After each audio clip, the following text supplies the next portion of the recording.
ಸರ್ಪಭೂಷಣ ಶಿವಯೋಗಿಗಳು ರಚಿಸಿದಂತ ಜ್ಞಾನ ಶತಕಂ ಎನ್ನುವ ಗ್ರಂಥದ 91ನೆಯ ಶ್ಲೋಕ ಇಂದಿನ ಆಧಾರದ ವಿಷಯವಾಗಿದ್ದು, ಈ ಶ್ಲೋಕದಲ್ಲಿ ಹಿಂದಿನ ಶ್ಲೋಕದ ಮುಂದುವರೆದ ಪ್ರಶ್ನೆಗೆ ಆ ಉತ್ತರವನ್ನ ಕೇಳಿ ಯಾವ ಆತ್ಮಜ್ಞಾನಿಯು ಒಂದು ಸಲ ತನ್ನ ಸ್ವರೂಪ ಜ್ಞಾನದ ಸಾಕ್ಷಾತ್ಕಾರವಾದ ಮೇಲೆ ಮತ್ತೆ ಮತ್ತೆ ಆ ಮನಸ್ಸನ್ನ ನಿಗ್ರಹಿಸುವ ಯಾವ ಪ್ರಯತ್ನವನ್ನ ಮಾಡುವುದಿಲ್ಲ, ಮಾಡಿದ್ದಾದರೆ ಅವನು ಮೂಢನು ಅಂತ ನಿನ್ನೆ ದಿನ ಹೇಳಿದನು. ಅದಕ್ಕಾಗಿ ಆ ಜ್ಞಾನಿ ಯಾವ ಪ್ರಯತ್ನವನ್ನ ಮಾಡೋದಿಲ್ಲ ಅಂತ ಹೇಳಿದ ಮೇಲೆ ಅವನ ಮನಸ್ಸಾದ್ರೂ ಕೂಡ ಯಾವುದೇ ಜನ್ಮಾದಿ ಬಂಧವು ಅವನಿಗೆ ದುಃಖ ಕೊಡಬಹುದಲ್ಲವೇ ಅಂದ್ರೆ, ಯಾರಿಗೆ ದುಃಖ ಕೊಡ್ತದಂದ್ರೆ ಗುರುಪಥ ಹೀನರಾದ ದೇಹಾತ್ಮ ಬುದ್ಧಿಯುಳ್ಳವರಿಗೆ ಜನನ ಮತ್ತು ಮರಣ ಕಷ್ಟಕ್ಕೆ ಗುರಿಯಾಗುವರು ಆಗಲಿ, ಬ್ರಹ್ಮ ಜ್ಞಾನಿ ಮಾತ್ರ ಆ ಕಷ್ಟಕ್ಕೆ ಗುರಿಯಾಗಲಾರನು ಎಂಬ ಉತ್ತರವನ್ನ ಈ ಶ್ಲೋಕದಲ್ಲಿ ಹೇಳ್ತಾರ. ಒಂದ್ ನಿಮಿಷ ಹಂಗೆ ನಾ ಸ್ವಲ್ಪ ಚಾ ಕುಡ್ತಾ ಮಾತಾಡ್ತಮ್ಮ.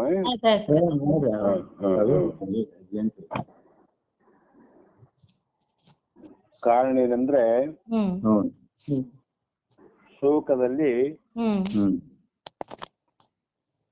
ಕ್ರೋಢೀಕೃತ್ಯ ಶ್ರುತಿ ಗುರು ಪಥಾತ್ ಆತ್ಮತ ಆಧ್ಯಾತ್ಮ ಸೌಂಧೌ ಅಂತರ್ದಿಸೂನ ನರ ಪುರವಿನ ದೃಶ್ಯ ಸಂದೇಹ ದಂತೈ ಸಂಸಾರಾಶಾತ್ ಅತಿ ನಿಗಳತಿಯ ದಯಾದ್ರಾನ್ ಜಹಾನ್ ಶಶ್ವದ್ಭೂಭಯ ಪುನರಪಿ ಮನೋವ್ಯಾಜ್ಯಮಾರಿ ಸಮಸ್ತಂ ಅಂತ ಈ ಶ್ಲೋಕವನ್ನು ಹೇಳ್ತಾ ಬಂದ್ರಮ್ಮ.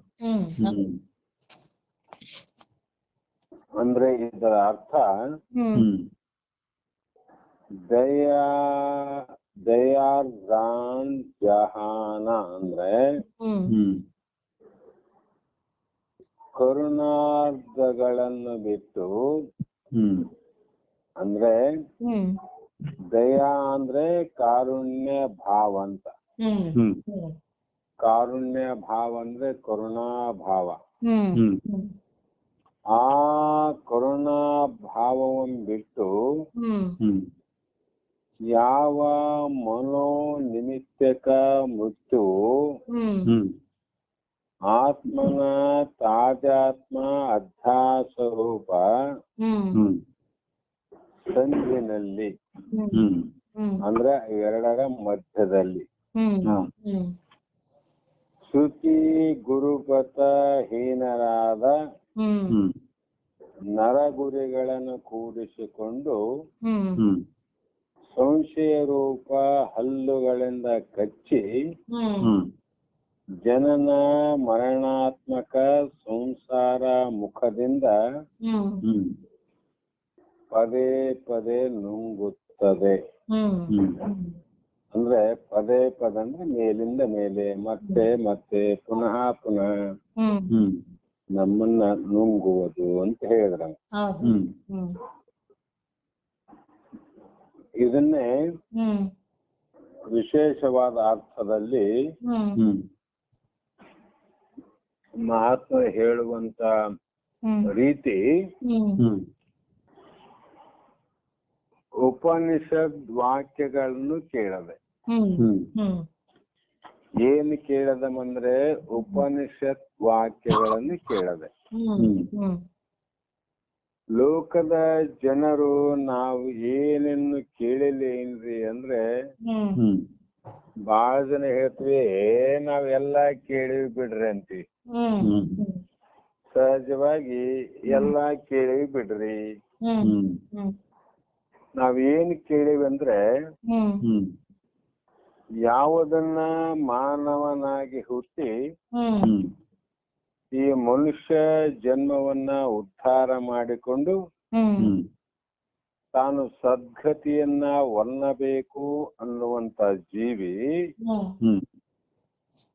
ವೇದದ ಮಾತುಗಳನ್ನ ಕೇಳಬೇಕಾಗಿತ್ತು. ಉಪನಿಷತ್ ಅಂದ್ರೆ ವೇದ ಅಂದ್ರೆ ಶ್ರುತಿ ಅಂದ್ರೆ ಆಮ್ನಾಯ ಅಂದ್ರೆ ಒಂದೇ.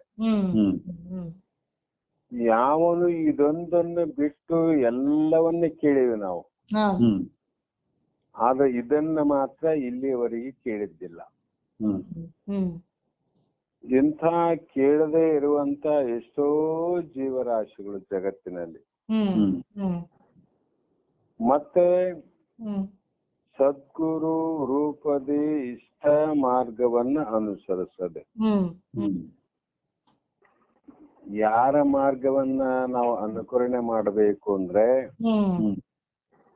ಸದ್ಗುರು ರೂಪ ದಿಷ್ಟ ಮಾರ್ಗವನ್ನೇ ಅನುಸರಿಸದೆ.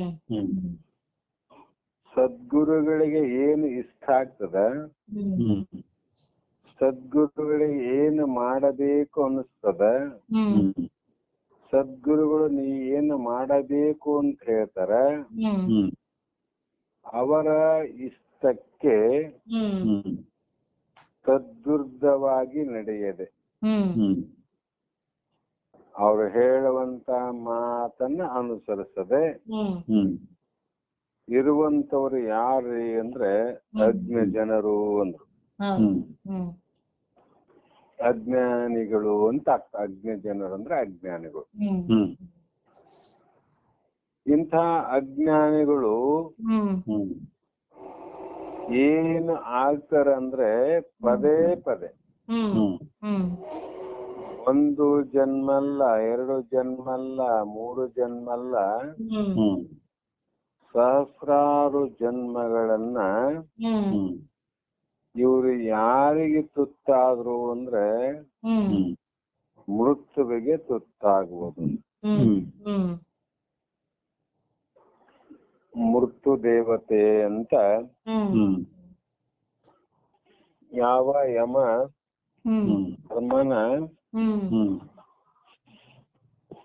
ತಂಗಿಗೆ ನಾವು ಮೃತ್ಯು ದೇವತೆ ಅಂತ ಬರೆದಾರ.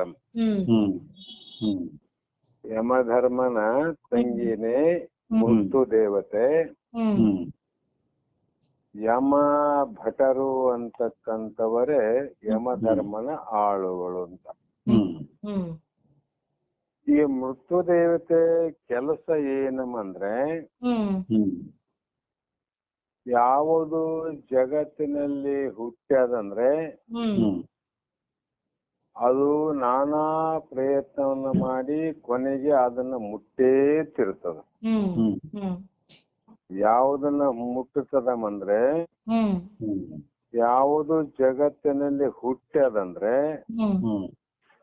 ಅದನ್ನ ಮುಟ್ಟುತ್ತದ.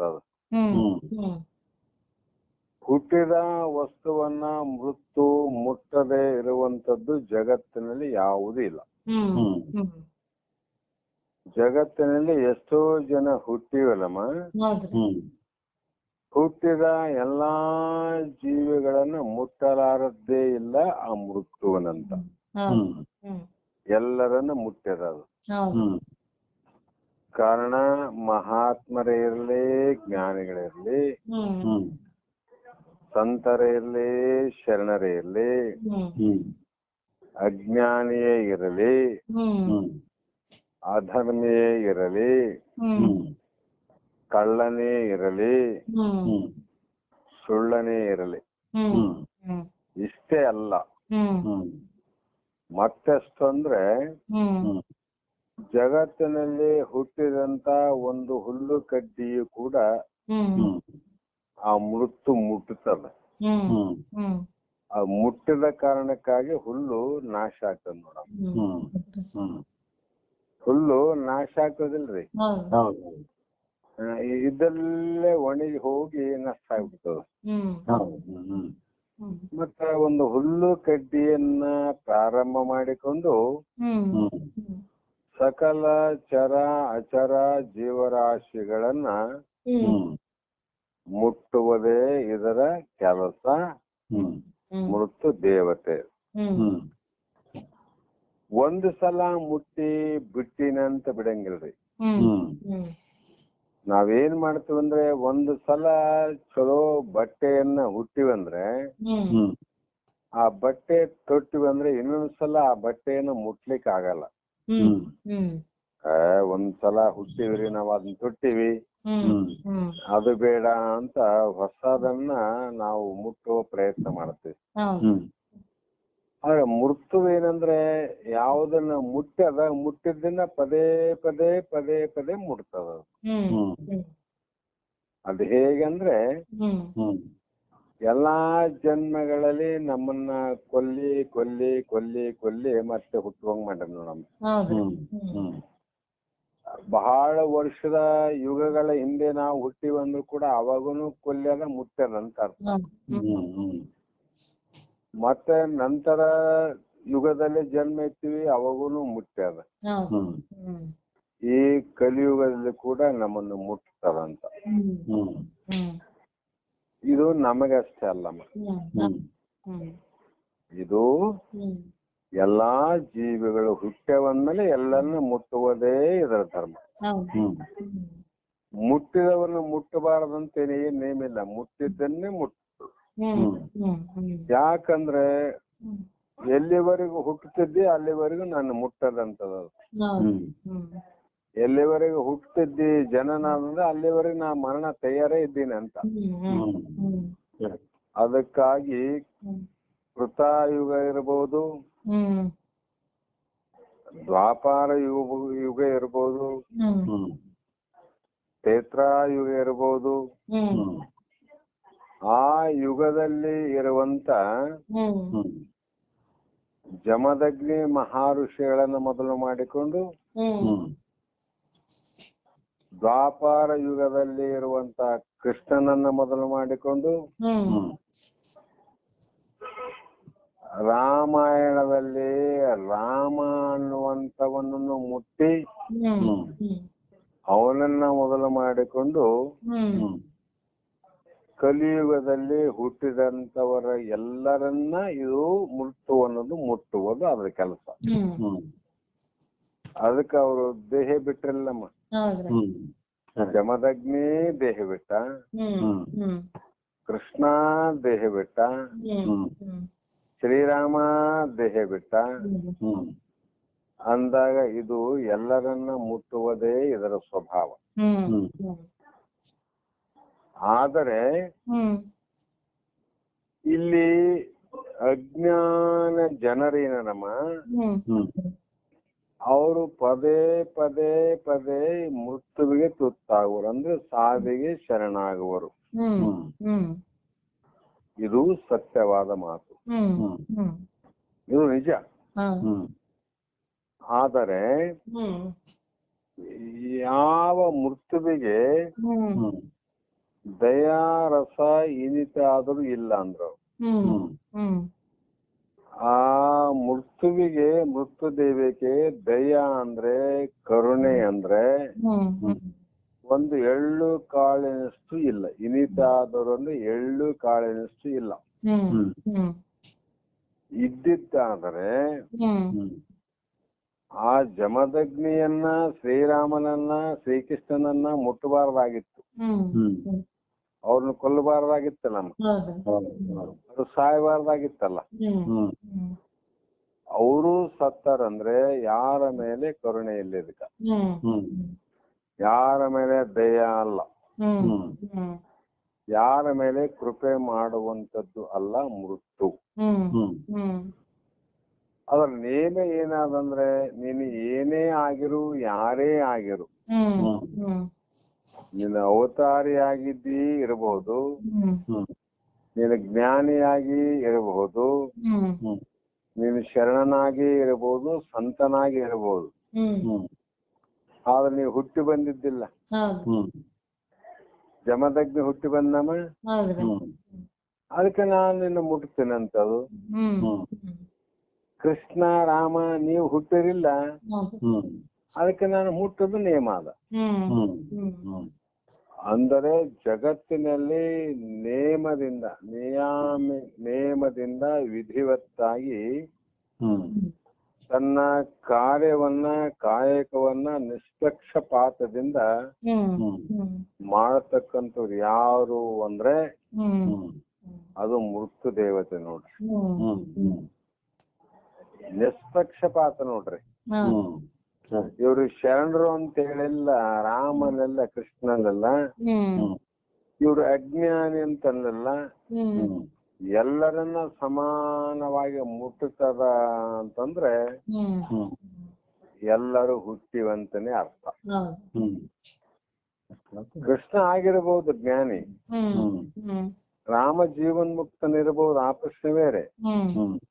ಆ ಹುಟ್ಟಿ ಬಂದನಲ್ಲಮ್ಮ, ಅದಕ್ಕೆ ಜಾತಸ್ಯ ಮರಣಂ ಧ್ರುವಂ.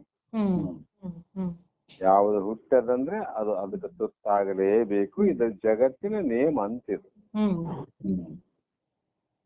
ಆದರೆ ಅದಕ್ಕ ದಯಾರಸ ಕರುಣೆ ಸ್ವಲ್ಪ ಆದ್ರೂ ಇಲ್ಲ. ಎಂಥ ಕರುಣೆ ಇಲ್ಲದ ಮೃತ್ಯು, ಸಾವು, ಮರಣ ಅನ್ನುವಂಥದ್ದು ಕುರಿಗಳಂತೆ ಇರುವ ಮಾನವರಲ್ಲಿ ಇದ್ದ ಮನಸ್ಸನ್ನೇ ಬೇರೆ ಯಾವ ಹಗ್ಗವನ್ನ, ಆಯುಧವನ್ನ ಅಥವಾ ಶಸ್ತ್ರಗಳನ್ನ, ಅಸ್ತ್ರಗಳನ್ನ ಮೃತ್ಯು ದೇವತೆ ನಮ್ಮನ್ನ ಕೊಲ್ಲಲಿಕ್ಕೆ ತರೋದಿಲ್ಲ ಅಂತ. ನಾವ್ ಯಾರನ್ನ ಅದೇ ರಾಮಾಯಣದಲ್ಲಿ ನೋಡ್ರಿ, ಮಹಾಭಾರತದಲ್ಲಿ ನೋಡ್ರಿ, ರಾಮ ಲಂಕಾ ದೇಶನನ್ನ ಸಂಹಾರ ಮಾಡ್ಬೇಕಾದ್ರೆ ಶಸ್ತ್ರಧಾರಿಯಾಗಿ ಅನಂತ ಬಿಲ್ಲು ಬತ್ತಳಿಕೆಯಿಂದ ತಯಾರಾಗಿ ಆ ಅಸ್ತ್ರಗಳ ಸಾಧನೆಯಿಂದ ಆ ಲಂಕಾ ದೇಶ ರಾವಣನನ್ನು ಕೊಂದ. ಇದು ಒಪ್ಪೋಣ. ಶ್ರೀಕೃಷ್ಣ ಭಗವಂತ ಕೂಡ ಅನಂತ ರೀತಿಯಿಂದ ಧರ್ಮವನ್ನ ಸಂಸ್ಥಾಪನೆ ಮಾಡೋದಕ್ಕೋಸ್ಕರ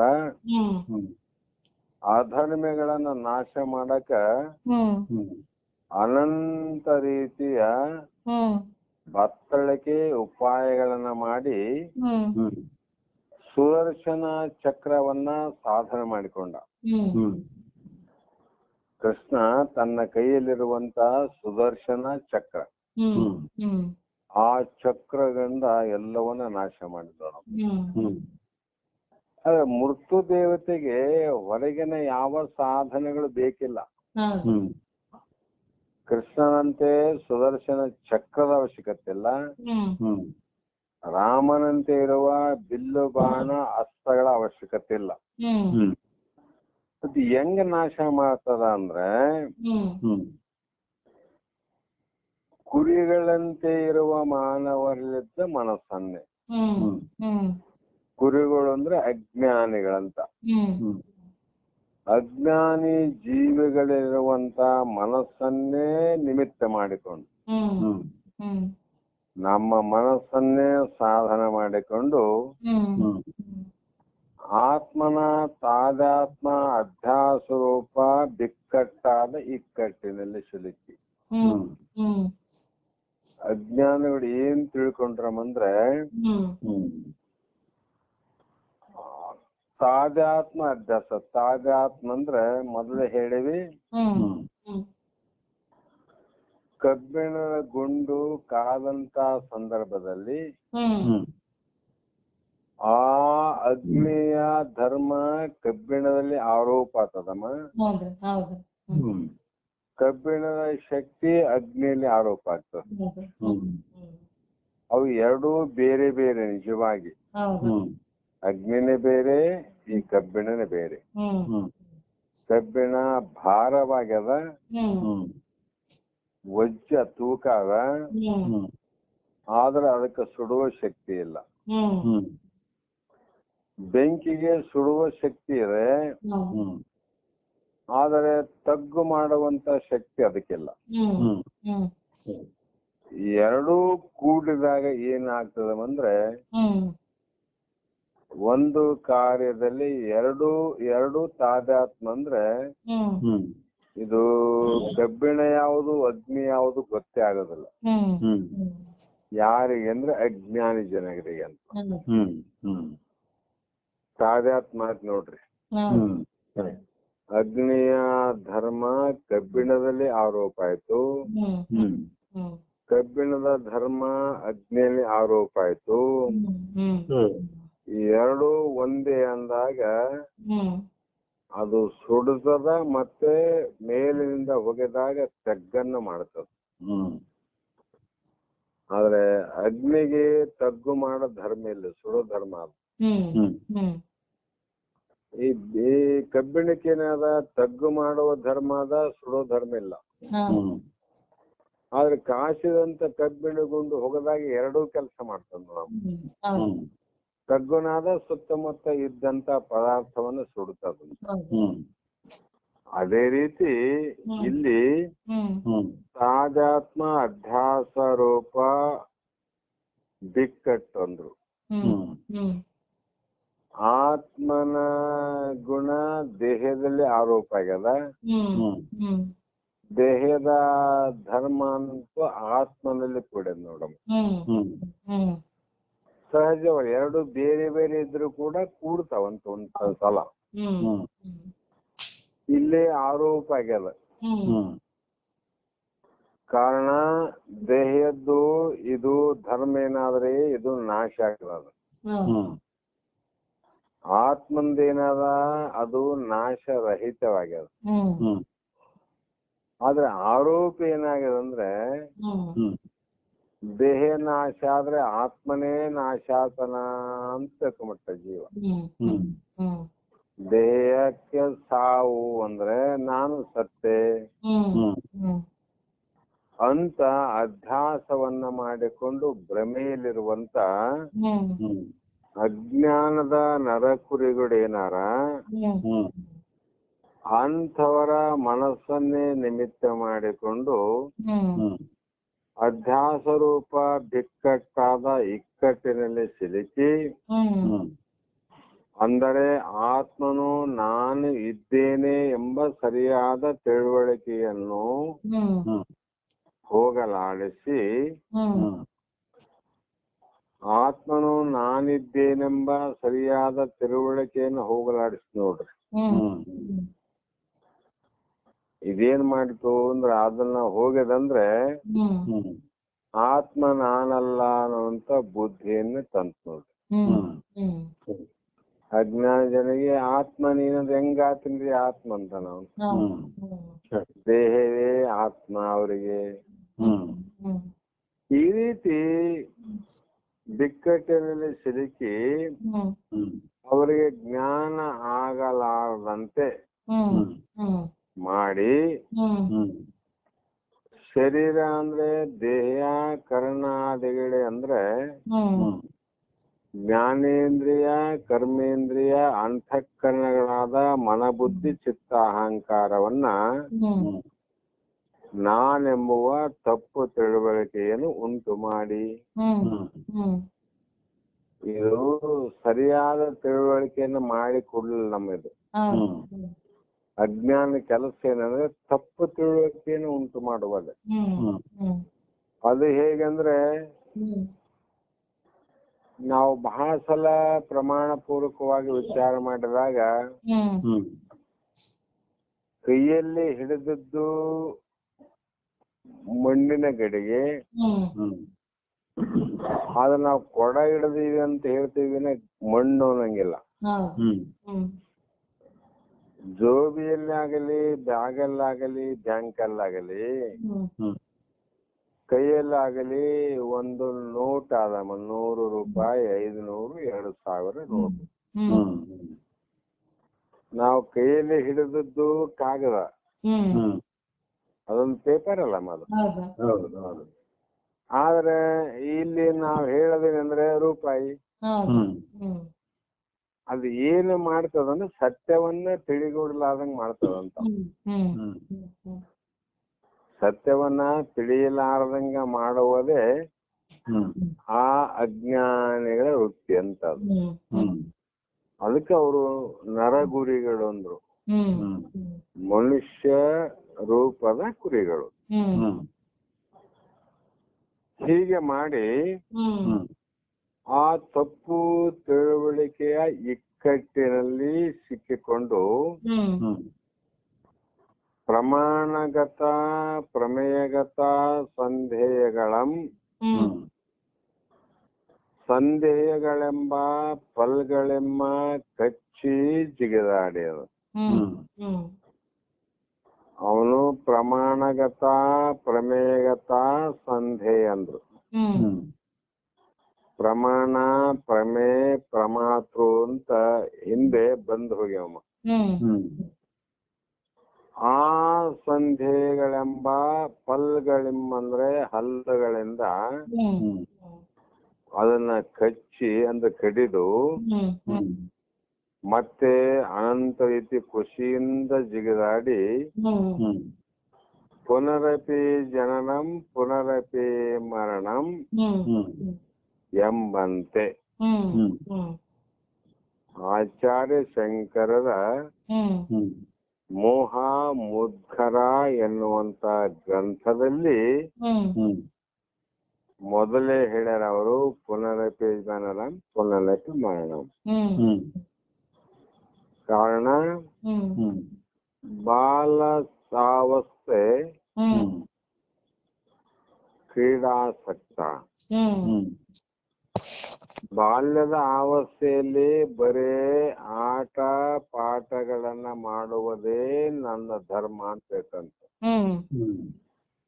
ಈ ಆಟದಲ್ಲೇ ಮಗ್ನನಾಗಿ ಬಾಲ್ಯ ಅವಸ್ಥೆಯ ಆಯುಷ್ಯವೆಲ್ಲ ಕಳೆದ ಆಟ ಮತ್ತು ಪಾಠಗಳಲ್ಲಿ. ತರುಣಾವಸ್ಥೆ ಯಾವ ಯೌವನ ಬಾಲ್ಯ ಹೋದ ಮೇಲೆ ಯೌವನ ಪ್ರಾರಂಭ ಆಯ್ತು, ಆ ಇಡೀ ಅವಸ್ಥೆಯಲ್ಲಿ ತರುಣಿ ಆಸಕ್ತ, ಯಾವ ಭೋಗದಲ್ಲಿ ಆಸಕ್ತನಾಗಿ ಎಲ್ಲೋ ಸುಖ ಇದೆಯಂತ ಅದರ ಬೆನ್ನನ್ನ ಬಿದ್ದು ಅದನ್ನ ಅನಂತ ರೀತಿ ಹಲ್ಲುಗಳಿಂದ ಕಚ್ಚುತ್ತದಮ್ಮ. ಅದೇ ರೀತಿ ಅನಂತ ರೀತಿಯಿಂದ ಮೋಹತತ್ಪರನಾಗಿ ಸುತ್ತಲ ನಾನಾ ಪ್ರಕಾರ ಕಚ್ಚಿ ಅದು ಏನ್ ಮಾಡ್ತಂದ್ರೆ ಯೌವನ ಅವಸ್ಥೆಯನ್ನ ಕಳ್ಕೊಂಡ್ಬಿಡ್ತದೆ. ಬಾಲ್ಯ ಆಟ ಪಾಠಗಳಲ್ಲೋಯ್ತು, ಯೌವನ ತರುಣಾವಸ್ಥೆಯಲ್ಲಿ ತರುಣಿಯ ಅಪೇಕ್ಷೆಯ ರುಚಿಯಿಂದ ನಾನಾ ಪ್ರಕಾರ ಸುಖಗಳನ್ನ ಪಡಿಬೇಕು ಅಂತ ವಿಚಾರ ಮಾಡಿ ಕಾಲವನ್ನ ವ್ಯರ್ಥವಾಗಿ ಕಡಿತು. ಮತ್ತೆ ವೃದ್ಧಾವಸ್ಥೆಯಲ್ಲಿ ಮುದುಕಾಗ್ಯನ, ಆ ಅವಸ್ಥೆಯಲ್ಲಿ ಕೂಡ ಅವನು ಬಾಲ್ಯದಲ್ಲಿ ಆಟ ಪಾಠ ಆಡ್ಲಿ, ಆ ಪ್ರಶ್ನೆ ಬೇರೆ. ಯೌವನದಲ್ಲಿ ತರುಣಿಯಲ್ಲಿ ಆಸಕ್ತನಾಗಲಿ, ಸಂಸಾರದಲ್ಲಿ ಮೋಹ ಪರೋಶನಾಗಲಿ, ಆ ಬಾಲ್ಯ ಆಟದಲ್ಲೇ ಪರೋಶನಾದ ಆ ಬಾಲಕ, ಯೌವನದಲ್ಲಿ ತರುಣಿಯಲ್ಲೇ ಆಸಕ್ತನಾದ ತರುಣ. ಈ ವೃದ್ಧನಿಗೆ ಯಾಕಮ್ಮ ಇವನಾದ್ರೂ ಆರಾಮಿರುವುದಾಗಿತ್ತಂತ ನಾವ್ ಅಂತೀವಲ್ಲ. ಯಾಕಂದ್ರೆ ಹಿಂದೆ ಅವನು ಬಾಲ್ಯ ಇದ್ದಾಗ ಆಟವನ್ನ ಆಡ್ಯಾನ, ಅದು ಗೊತ್ತದ. ಅವನು ಯೌವನದಿಂದ ಎಲ್ಲಾ ಸಂಸಾರ ಪ್ರಪಂಚ ಭೋಗ ಭಾಗ್ಯ ಎಲ್ಲವನ್ನೂ ನೋಡ್ಯಾನ. ಇವರಿಗೆ ಸಮಯ ಇಲ್ಲ.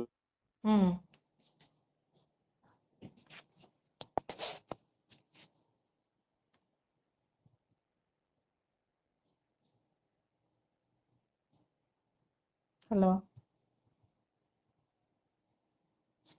Hello hello